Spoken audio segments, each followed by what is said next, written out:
السلام عليكم ورحمة الله تعالى وبركاته. متابعي قناتي الكرام، حابب أقدم لكم اليوم مفاجأة الموسم: المهاجم السفاح، مهاجم النادي الأهلي كامويتش. مهاجم النادي الأهلي اليوم وصل والحمد لله، عمل الكشف الطبي، والآن واقف على تقديم النادي الأهلي ليه التصوير وإن شاء الله الإعلان عن الصفقة. مهاجم سفاح طبعا. قبل ما اقول لكم اي معلومة عنه، حاولت ابحث عنه واتفرج على الفيديوهات.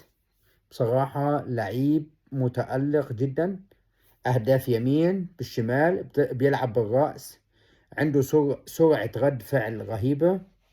ما شاء الله، ان شاء الله ان شاء الله يا رب يتأقلم مع النادي الاهلي وفريق النادي الاهلي ويخدم خطة النادي الاهلي.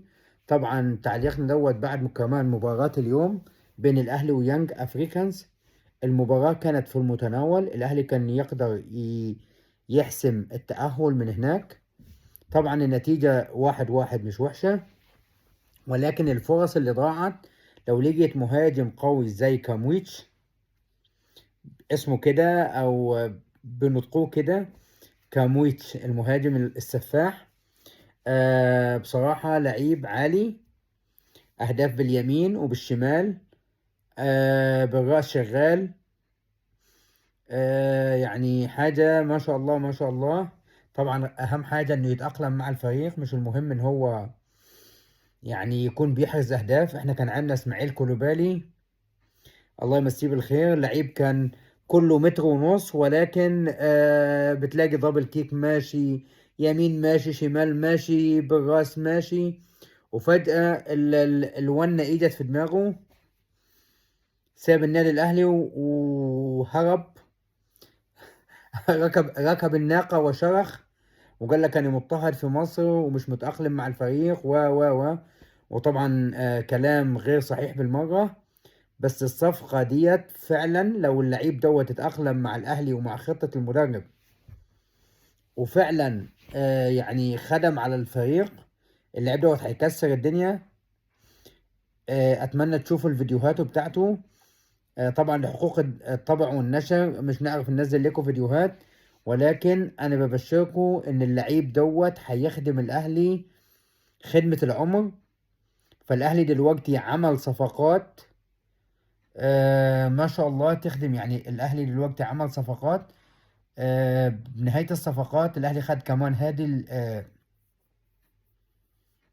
الكابتن هادي، لعب هادي النجار او هادي، ايوه الكابتن هادي. الاسم راح دلوقتي، الاسم الثاني اللي هو المدافع. مهاجم مدافع قوي، وعندك مهاجم قوي. الاهلي كده يبقى صفوفه اكتملت ان شاء الله في الفترة الشتوية. وطبعا اليوم بعد ما شفنا ديانج بعد 930 يوم ما يسجلش هدف، ربنا يكرمه هو يتسبب في الهدف اللي في الاهلي، خطأ في خروج الكرة، وهو اللي يجيب الهدف للنادي الاهلي، يعوض النادي الاهلي بالمباراة عشان النتيجة تطلع تعادل. طبعا احنا مقدرين لعيبة الاهلي، الماتش كان في المتناول. ولكن كرة القدم، ولكن انت محتاج مهاجم يكون قناص. والحمد لله اليوم الاهلي تعاقد مع مهاجم سفاح. ده الاسم دوت، اللقب دوت انا حاطلقوا عليه من قناتي هنا، قناة محمود الصادق من المانيا. المهاجم السفاح، المهاجم دوت انا بقول لكم يا شباب انتظروا المهاجم دوت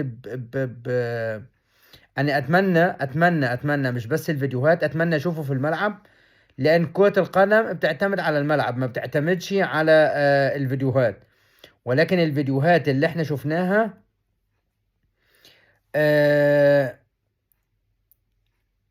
الأهداف اللي أحرزها باليمين وبالشمال حاجة الله أكبر.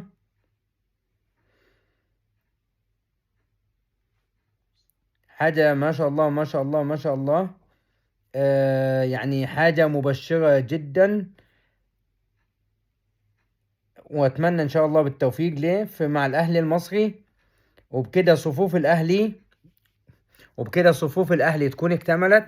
طبعا المدافع بتاع النادي الاهلي الكابتن هادي رياض، يعني بكده تكتمل صفوف النادي الاهلي. اصبح عندنا في القوام ما شاء الله قوام متميز. طبعا ربنا يبعد عنهم الاصابات، وربنا يهدي امام عاشور.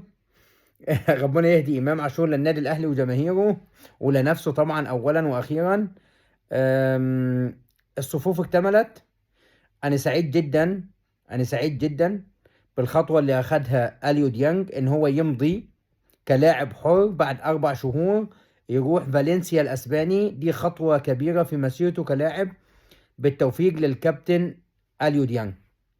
بكده النادي الاهلي اعتقد والله اعلم كده التعاقدات بتاعته خلصت، او الاهلي هيقفل ملف التعاقدات حاليا وهيركز في الدوري، الا لو لقي بقى لعيب صفقة قاتلة يعني ان هي تفيده.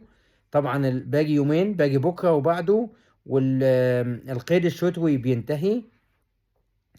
بكده صفقات النادي الاهلي: عمرو الجزار وهادي رياض كمدافعين، في الوينج اليمين احمد عيد، في الوينج الشمال بالعمري. في نص الملعب مفيش جديد.